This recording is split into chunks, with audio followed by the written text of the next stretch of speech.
Lisa and I welcome Sierra Sil to our podcast. Got a grumpy old man in your life? Change that. Okay, not that way. Sierra Sil Natural Mineral Joint Pain Relief with a money-back guarantee at Shoppers, London Drugs, and the best health food stores. Head over to sierrasil.com, SIERRASIL.com. Use your code GF and get 10% off your purchase.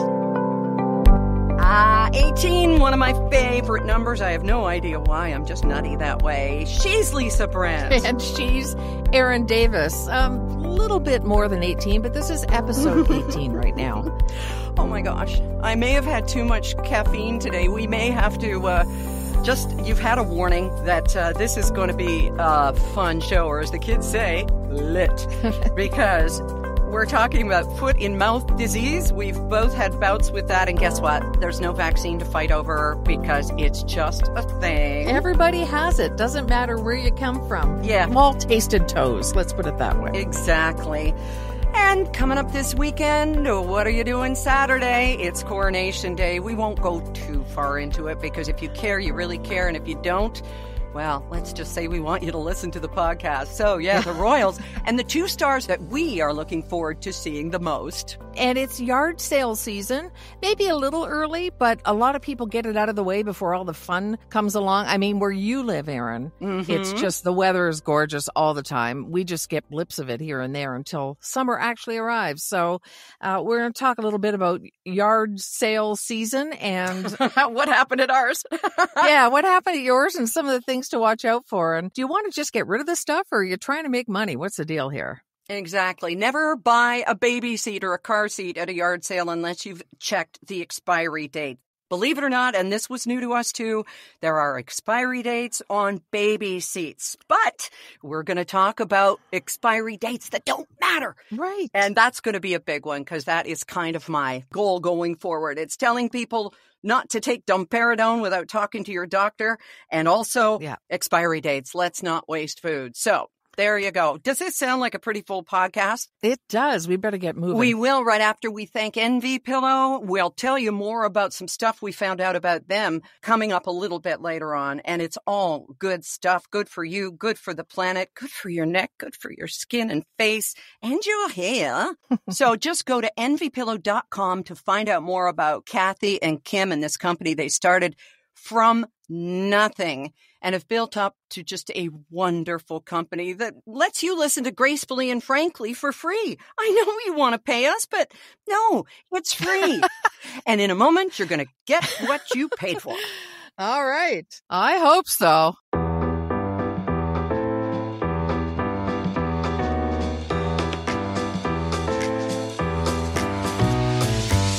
Well, here we are, episode 18, as we've said, and it's May the 4th. Should I say May the 4th be with you and duck now? Oh, my goodness. Honestly, there's something about it because it's going to be all day long. I just want a throat punch. I can't stand it. I don't know why, but it's one of those things. I can't get away from it. Go ahead. Are you not a punny person? Because I thrive on puns. And yeah, they've been called the lowest form of humor, but I love a good pun. I don't mind a good pun. I think this one is overdone. Everybody does it. And whether they like Star Wars or not, or, it's just, I don't know what it is. It just irks me. But go for it. Don't irk Lisa. Go for it. I don't know how you feel about rhyming because you just said, I love myself, a pretty good pun, but this one for me is not one. And so for me, May 4th is done. Now let's go ahead and have a better run. I don't know. I was doing this with the grandkids, and I'd love to wrap up today and tell you some observations from an insane Grandma Banana. That's me. But first, let us get to our dog walk this morning. Okay. Before I had my caffeine, Lisa, and I've got, podcast on my mind. What are we going to be talking about? It's a glorious day here today, walking along with Miss Dottie. And of course, she's checking her P-mails all the way along on the grass. And she's just having the time of her life. And we go by this house where this couple about our age, they're silver foxes. They got all the equipment on. They're getting on their bikes. And I went by and I said, oh, what a glorious day for a bike ride. Aren't you grateful for electric bikes? And then she looks down at hers and I said, oh, that's not an electric bike. Now, before you hear what I said next, You have to know, and Lisa knows this, that we live on a mountain. Your Right. ears pop on your way from the main street, which is at sea level, up to the top of our mountain and our home, which overlooks the Victoria International Airport. So just know we have hilly terrain around here. So she's on her bike. I realize it's not electric. What do I say? Hope you're an organ donor. Jesus. You didn't. I did. And this is where Rob usually says, nobody gets us. Because we say things to each other, you, me, Rob, our sick little radio and broadcasting community that we get. We're dark. We go there. This woman, I don't, she looked like she reads Miss Manners in her spare time on the bidet. So I just said, have a great ride. I mean, it's really hilly. That's why I need my electric bike, because this hill's going to kill me. Okay, bye. And they're cycling. Not over-explaining at all. Oh, no. I wanted to run after her and say, what I meant was, jeez. Sometimes you just have to let it go. Oh. I can understand that, though. I totally get it. It's just, sometimes you just have to save it for the room that loves you. Well, or that tolerates me, and you are both. Thank you very much.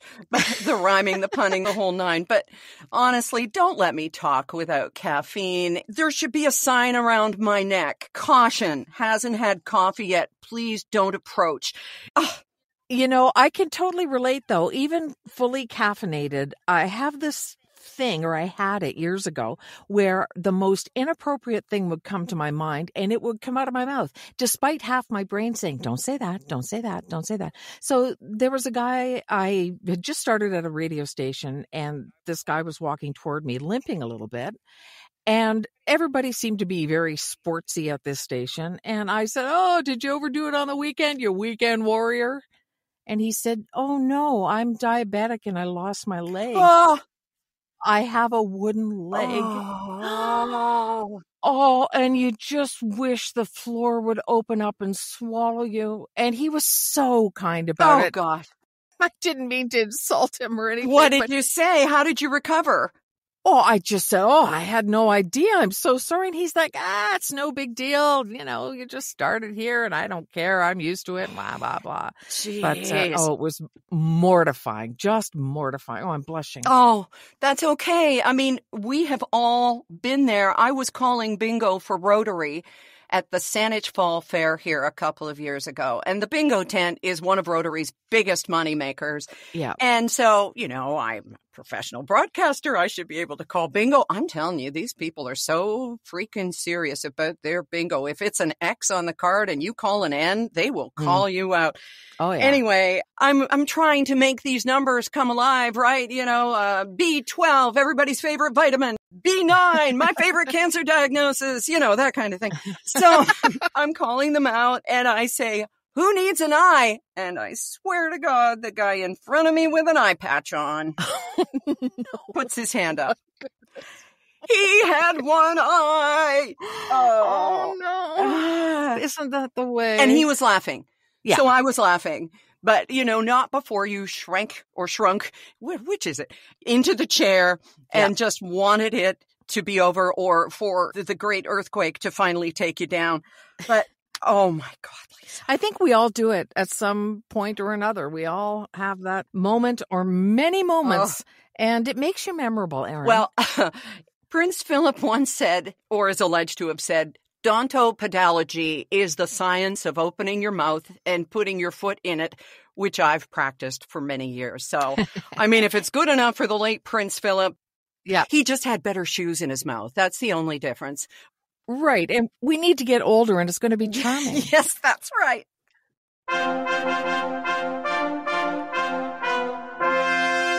Are you going to be watching the coronation this Saturday, Lisa? I've booked a long overdue pedicure. Seriously, there's timing for you. Will you be? Just so they're nice and clean when they go in your mouth, you mean? That's right. No, it's not really my thing. I'm probably tuned in a little bit, and I'm not anti-royal. Don't get me wrong. What about you? Well, I'm going to be otherwise engaged. I actually truly am. We're going to be out of town and away from a TV.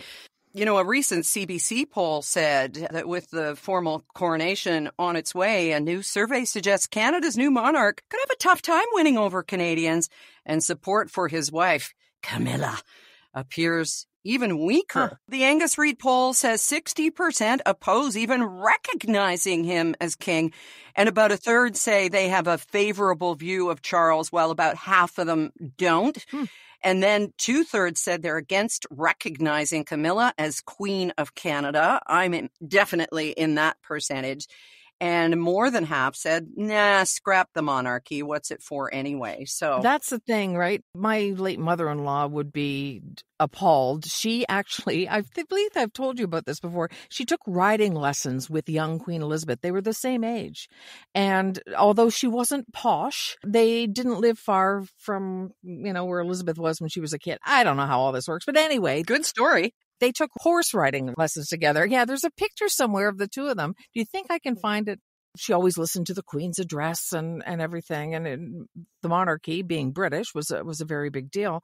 I'm just neutral. When we were kids, we did the God Save the Queen in school and all of those other things. But I don't care either way. I'll go with the majority, whichever way they want to go. I feel the same way. It's not something that's important in my life. I was able to cover an event, the constitutional thing back in 1982 on Parliament Hill. I was the color for that, and that was one of my very first jobs. And I was just so thrilled that CFRA in Ottawa invited me as their young reporter / anchor to come and be part of this auspicious occasion. I couldn't see anything except the little turquoise hat over the podium. And I remember her going by the radio station when I was in Windsor after that. So it was a special thing then. But now, as the vast humanity of these people and the sagas and the soap operas and the dirty laundry, yeah, again, like Philip's shoes, they are a better brand of dirty laundry, but it's dirty just the same. And it's also tawdry. And I don't like Camilla. I'm sorry. I don't like her. And I do believe that she planted stuff or was part of the machination to get her elevated above Meghan in terms of popularity, because that's just how it works with the British press. And I may be wrong. It happens all the time. But I can't stand the woman, and I never have. No, I'm not a fan either. And I think if you're old enough as we are to remember Diana well and remember all the pain that Camilla caused her having her affair with Charles, that's fact. That's not just some sort of gossip. And now that Diana's gone, and then there's Camilla. And the other thing, Harry's book. Yes. So the two things together to me make me not overly fond of her. But again, Chuck chose her over lovely Diana, and they seem to be a happy couple, whatever. He's waited long enough for something. Really? He's had no purpose. No, absolutely. And maybe we're wrong. It's misogynistic to lay it all on Camilla, because it was Charles who stepped outside the boundaries of his marriage. Yep. But then again, that's kind of in the royal writ. I mean, they're allowed to do that. That was always the way. You had your wife who made you some heirs, and then you were allowed to, go off riding with whoever you wanted, so to speak. So, who cares what we think? And the monarchists who are listening are going, exactly, I don't care. So this Saturday, the broadcast I would love to be watching if I was around a TV or chose to set the PVR would be Lisa LaFlamme and Cynthia Mulligan. Lisa's back again. Two wonderful, accomplished women who will be, I guess they'll be doing a play-by-play? Yes, sort of. And, Lisa was called upon for the Queen's funeral, and she'd been turfed, of course, from CTV. If you haven't heard that story yet, we'd like to welcome you to Earth. Yeah, so tune in for that. I hope they light her better than they did. And I know that may sound shallow, but it's television and you're supposed to look good. And City and Rogers did a terrible job of lighting her in London for the last event. They lit me beautifully on my little no-budget Rogers show 20 years ago. So bring the better lighting technicians and light her and Cynthia nicely. Cynthia herself has had a lot of challenges. She's living with cancer and she's on all kinds of experimental drugs. So these are two women who have had their challenges, have overcome them or are fighting them, and they're worth tuning in for just on their own. We like that. Absolutely. I just slipped into royalese there and called us the we. I meant me. I don't mean to speak for you, Lisa. It's all good. I'm a big fan of Lisa LaFlamme and Cynthia as well. So I might actually tune in as it turns out. So there you go. Your foot wash can wait. Yeah.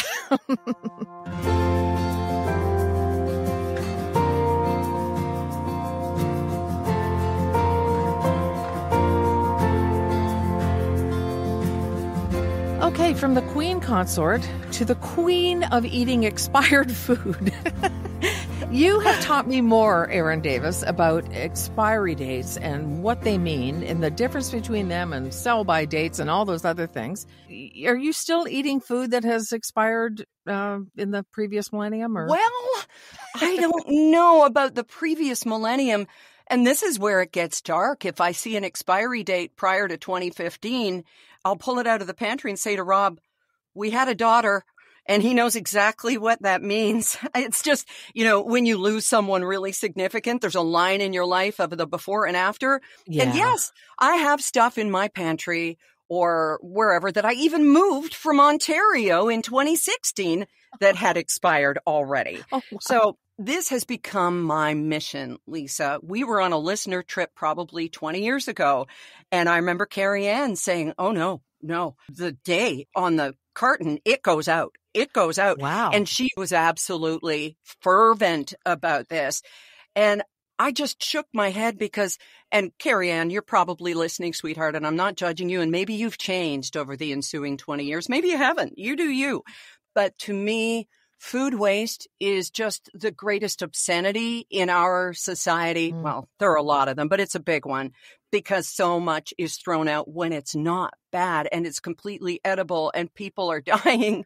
Yeah. And even in our community where some children don't get enough to eat for lunch, including by accident my grandson, and I'll tell you about that at the end of the podcast because I'm a horrible person.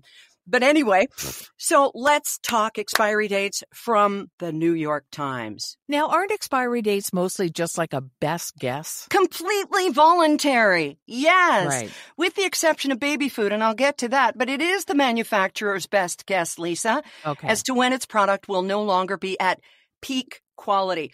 Who of us is at peak quality? Come on. It's not even about when it will go bad. It's about when it won't be at peak. So you've still got the other hill to come down. Yes. After peak. Yes. Now, if you've got a jar of, say, spaghetti sauce, you know that little bubble on top? If it's popped, that means there's bacteria stuff going on in there, and it's time to turf it. Of course, emptying the jar, recycling the jar, yada, yada, yada. Right. You know that. Yeah. So that is the one little sign that something has gone awry and it's time to let it go. Tree nuts, which have you bought pine nuts lately? They're so expensive. They are. Tree nuts, especially the ones high in fat, will go rancid within a few months in the pantry. Store them in the freezer. Extend them a few years. And the price of them, like I say, if you hide your jewelry in the freezer when you travel, they're more likely to go for the pine nuts. This I can tell you. Okay. Where are you buying your jewelry? That's right. From Galen Weston. Okay. If you have bread, if you buy it from the bakery, it's going to go bad right away. So eat that crusty sourdough right away. It'll be stale the next day. I never quite understood why they were in these airy paper bags because you're not meant to keep them, right? Right. And I have this habit of putting bread in the freezer and just taking it out a little at a time. Derek loves the baguettes and all that kind of stuff. And he'll eat them in a sitting almost. So that's different. Oh, the baguettes were my favorite Phil Spector group. I just have to say. Anyway. The wall of sound. Yeah. Exactly. The wall of gluten. You're not alone. The author of this article in the New York Times said that she slices and freezes her fancy bread, taking it out a slice at a time to toast. So yeah, you lose that beautiful freshness in order to make it last longer. But the usual ones you buy in the bags, the not so fancy breads, they're made with oils and preservatives. They can stay soft for weeks, especially if you put them in the fridge. Other things that'll last forever, dried beans and lentils. They'll be here long after you've gone so that, your grandkids will pull them out of the pantry and say, I had a grandma. Anyway, okay. Canned fruits, vegetables, meats, even those little horrific Vienna sausages or my favorite, smoked oysters.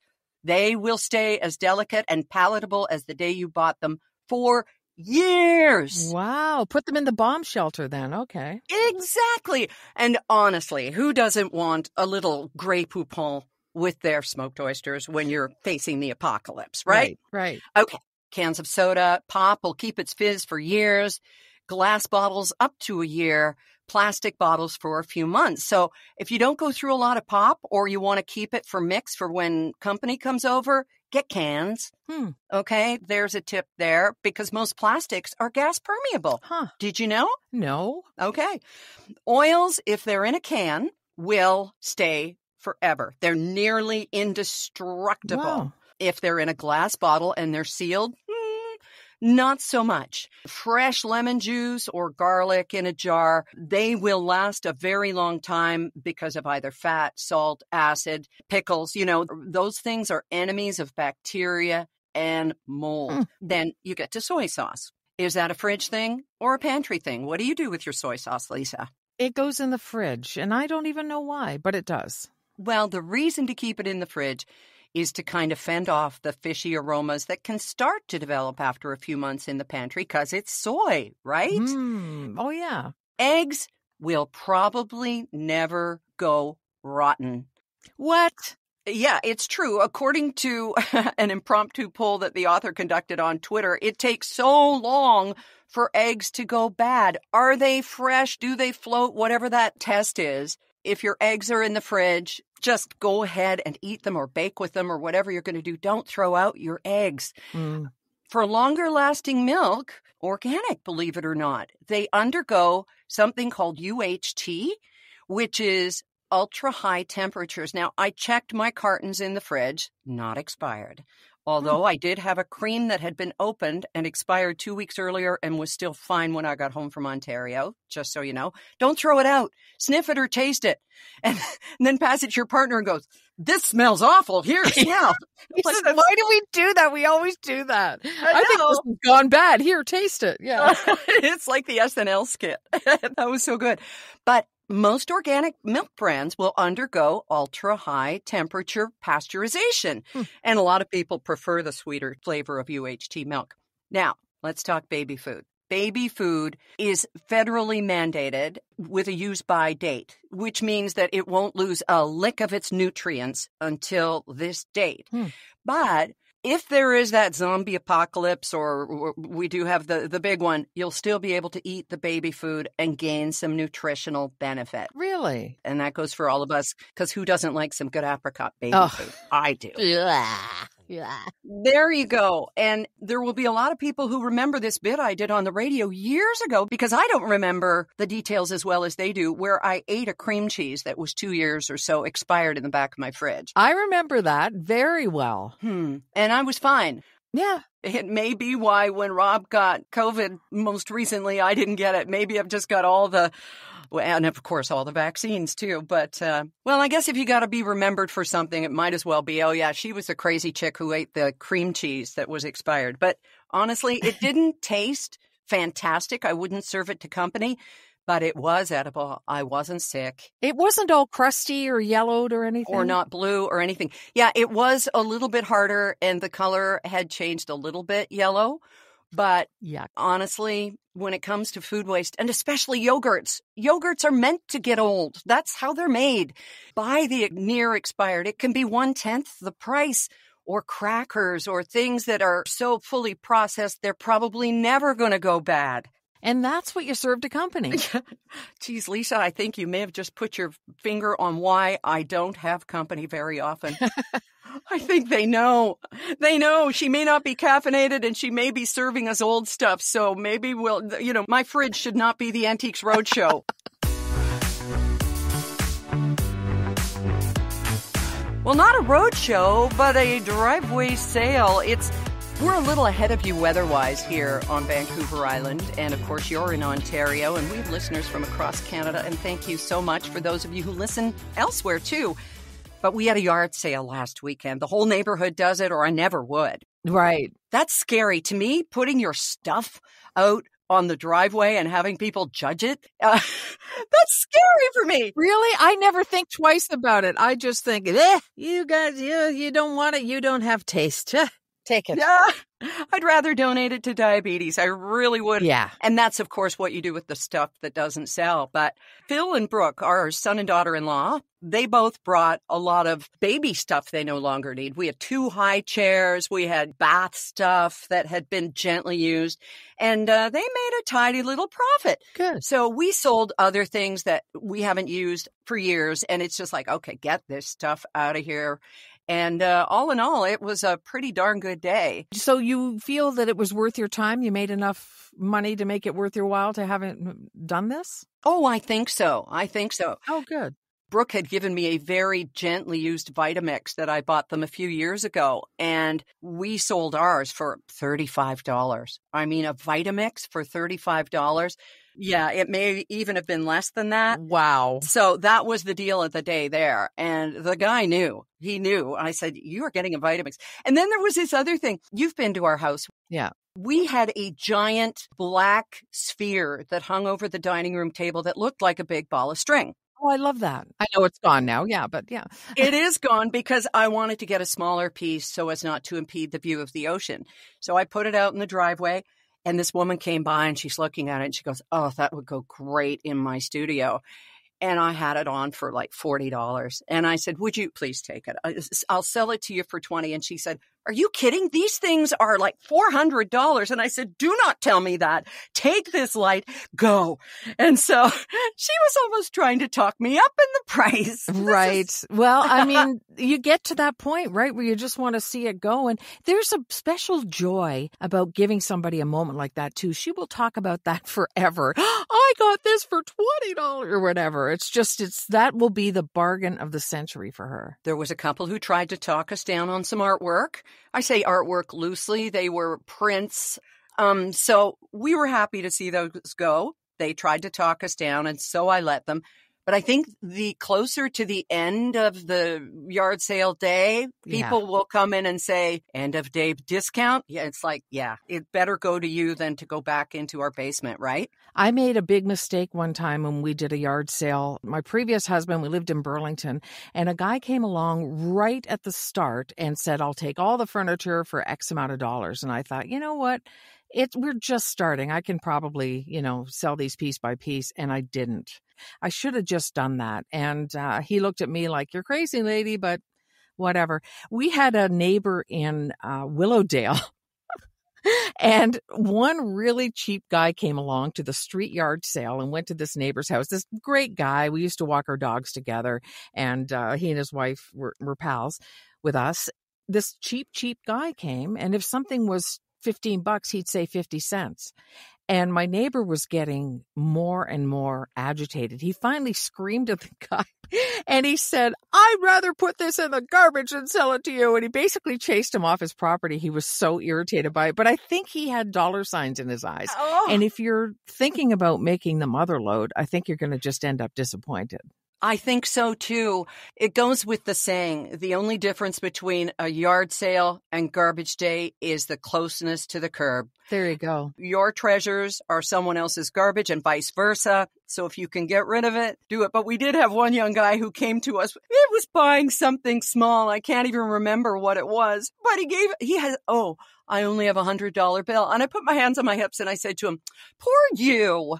But so his friends kind of gathered some toonies together so he could buy whatever it was he was getting. But oh my gosh, who brings $100 bill to a yard sale? That's right. It must have been a whim, or he was expecting to tip you. I'm not sure which one. Oh.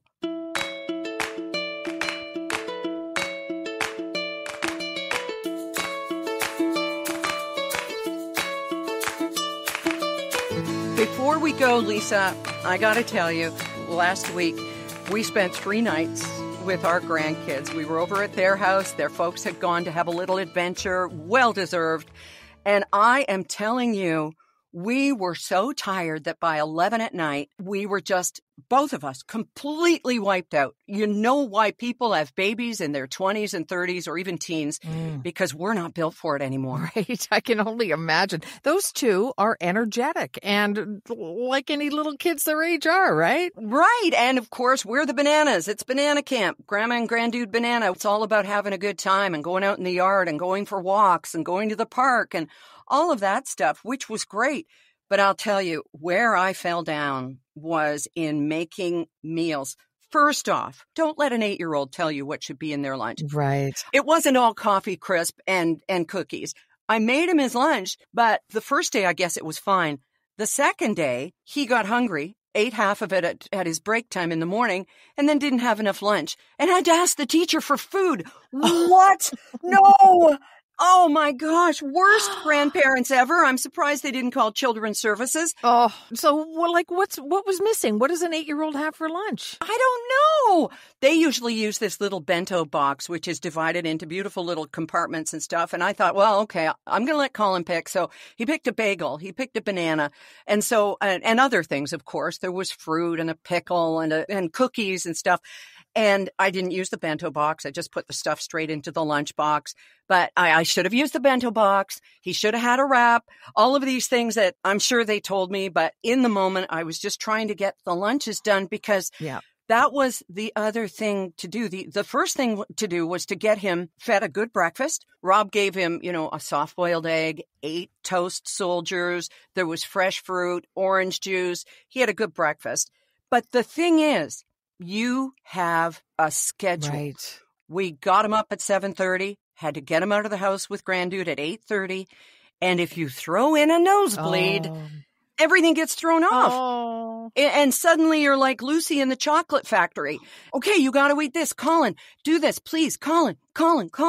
It's just like, no, you got to put your clothes on. You got to get dressed, buddy. Brush your teeth. I'm going to floss for you. And you know what dawned on me? And I just came to the realization, my whole life as a mother, I never did mornings with Lauren. That's right. You were always on the radio. I had no training for this. And Rob was with me. I mean, we were doing this together with the kids, of course. Like he'd be tending to Janie and I'd be tending to Colin and we're both tending to the nosebleed. But I had no training for this. And so it's like you go, oh boy, I didn't forget how to do this. I never knew. Right. So isn't that crazy?